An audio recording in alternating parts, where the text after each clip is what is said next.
Сәлеметсіз бе, құрметті көрермен, арнамызға қош келдіңіз. Қазақстан және жаһанда болып жатқан ескі жаңалықтарды алғашқылар қатарында біліңіз келсе, арна төмендегі бір ғана лайк және подписаться етемелерін баса кетуді ұмытпаң. Ал онда біз бастадық.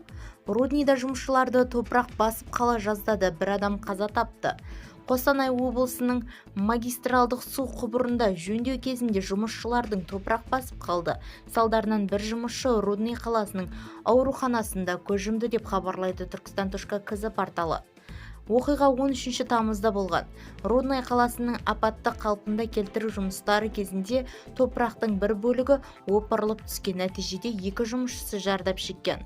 Облыстық полиция департаментінің мәліметінше, еңбек қауіпсіздігі ережесін бұзу фактісі бойынша қылмыстық іс қозғалды.